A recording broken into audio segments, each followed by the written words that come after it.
فصل تابستان موسم آمادگی به زمستان است.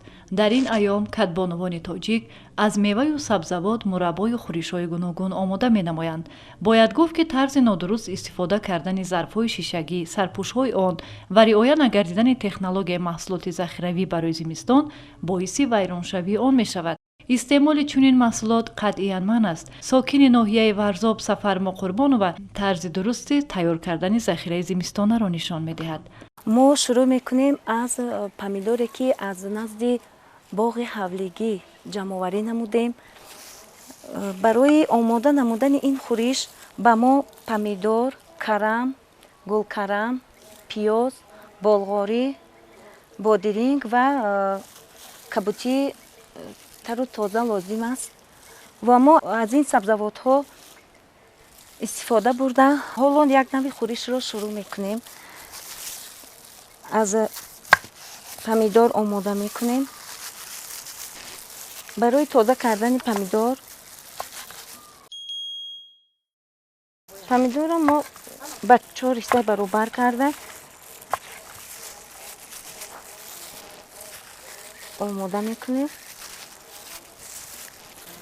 ما بادرنگ رو هم به مانند پمیدور به 4 حصه کلان کلان گرفته آماده میکنیم.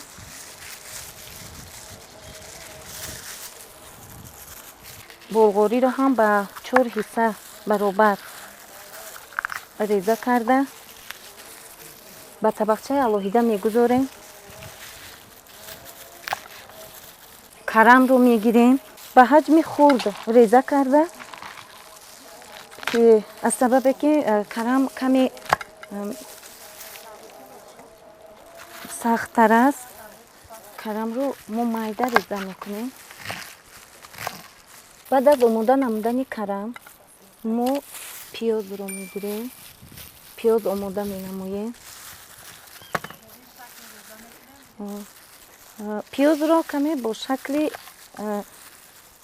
خرد هم که نباشد با شکل کمی کلانتر آماده نموده. پیاز برای این خورش فایده نغز دارد. سپس بعد از آماده نمودن پیاز گلکرم رو میگیریم 2 حصه برابر آماده می نموییم چون که به حجم خرد این رو نمی کنیم که در لحظه آماده نمودن خورش این می تواند آب شده رود. بعد از تیار نمودن آماده نمودن گلکرم ما از یکی از زیل کبودی های و این رو میده ریزه کرده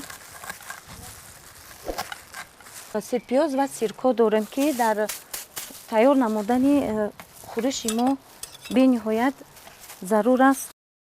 کدبانوان تاجیک از میوه‌های شهدبار و سبزیجات از ویتامین‌ها بای وطنی ذخیره زمستانه را آماده می‌کنند. شیرینی و مربا، بادرنگ و پمیدور آچارانیده شده و هر گونه نوشابه‌ها را تیار می‌نمایند تا در موسم سرما با این محصولات برای ارگانیسم انسان ضروری تأمین باشد. تا آماده شدن خورش این کدبانو نوشابه از آلوچه را با چنین طرز تیار می‌کند.